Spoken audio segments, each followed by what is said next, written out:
My ability to annoy people continues to confound me.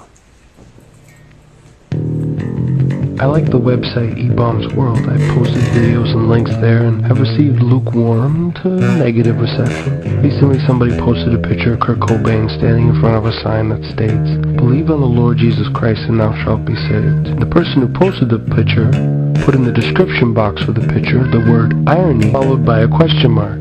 I posted the following comment: "I'm fairly certain you don't know what irony means. Great picture though. Thank you for sharing. If the sign had said, standing in front of this sign protects you forever from gunshot wounds, that would be irony." To which the person who originally posted the picture posted this response: "I don't know who the fuck you are, but I'm well aware of irony."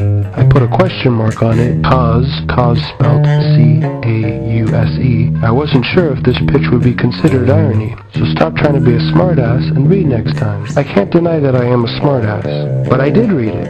I just disagreed with their proposing that this picture may be ironic. It isn't ironic. This got me thinking. For most times I read or hear the inference of irony, the subject at hand usually isn't. And I think that a lot of the fault has to lie with that Alanis Morissette's top 40 hit in the 90s, Ironic. Ever since that song came out, people think that the word ironic means odd or peculiar. But 10,000 spoons when all you need is a knife? It's not irony. It's frustrating, sure. Unfortunate, maybe. Rain on your wedding day? Not ironic. Unless the groom's name is Mr. Never Gets Rained On, and it was raining on him, that would be ironic. The literal properties of a subject and the actual properties of a sentence are in opposition. That makes for an ironic outcome. Said another way, I'm not black like Barry White. I am white like Frank Black is. I know now that I've overstated my argument, and I've actually misused the word irony myself. Only in part to illustrate my bigger point, which is that irony is one of those literary devices that people want to think they're smart enough to use without actually having to take the time to think about it. And this undoing of words and their semantic properties is only going to get worse over time.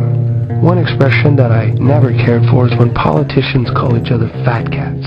Whenever a politician wants to relate to the common man, he'll say, those fat cats in Ottawa, or those fat cats in Washington. Those fat cats want you to believe that we can't have jetpacks and silly string on every home, and I tell those fat cats that we can, with a wish and a promise. I don't like it when politicians call other politicians fat cats, because fat cats are cute. They're fun. A big fat kitty with a big fat cheeks?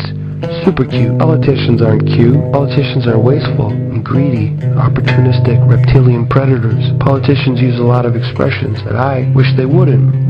At the top of that list of expressions I wish they'd stop using is witch hunt. Sometimes a politician will be under investigation for misappropriated funds, which is a fancy term for stolen money. And the politician will refer to the investigation as a witch hunt. This investigation into my financial dealings is a witch hunt. They call it a witch hunt because they want you to believe that they're innocent. But whenever you compare an investigation to a witch hunt, what they're saying is that burning women alive wasn't that big of a deal, which is shitty. Fun fact, between the early 1400s and the late 1700s, over 100,000 women were burned alive, because despite the fact that people were leaving Europe by the hundreds, churches all over tried very hard to hunt down those independently minded women and burn them for witchcraft. I'm not completely insensitive to the church though. I understand wanting to hurt people, especially people that are really into magic. Every person that has ever performed a card trick on me, I wanted to hurt. At the very least, I would have enjoyed seeing them get hurt. Anybody who waves a magic wand and says abracadabra deserves to be hurt. Not because they're dealing with dark powers, but because they're fucking annoying. The magic wand. Oh gee, a stick that weaves magic. What on earth could that mean? It's an extension of the dick. People who are really into magic have lots of misdirected sexual inadequacies. Oh come on, the cauldron, a giant boiling vessel, holds potions that you have to stir with a big stick. If you can't see the obvious sexual implications, well then I feel sorry for you. Even riding the broom. Come on, riding a broom, bristles of a broom, very straw like straw, hay, hit the hay, go to bed, sex. That isn't to say I don't believe in magical properties. Magnets always struck me as magical, without being overly gay, as most magic is. Especially when you take the magnet and turn it around so that it makes things of the same polarity go against each other. They repel each other, and that's neat. Neato mosquito. Mosquitoes drain blood. Some people think that blood has magical properties. What's that group that, the people, they drink blood and they live forever? The ones that, they drink blood, they rise from the grave. Oh yeah, Catholics. You're Catholics and your blood drains. drinking. It's fucking creepy. Yeah, vampires, that's a bunch of horseshit. But a carpenter pulling, fish and bread out of thin air, well, that's miraculous. You know what else is miraculous? Green tea. Green tea is fucking miraculous. Haven't you seen the television commercials on the television machine? Green tea can help women grow stronger fingernails and lose weight and help fight the war against terror. All you need to protect your home from Al-Qaeda is a handful of green tea and some silver to strike the terrorist in the heart. Don't you know about killing evil with silver? Don't you ever go to church? Silver is pure. That is why it is at the core of Excalibur's blade. I shouldn't make fun of Excalibur. I wouldn't want to offend any weapons enthusiasts out there. I'm approaching 40 and I have way too many childhood friends who have now taken up collecting weapons. These guys collect weapons and their ex-wives collect alimony, okay? Women usually split once the guy starts collecting artillery. As well they should. Fun fact, when you refer to one of your swords as a katana sword, you're actually just saying the word sword twice.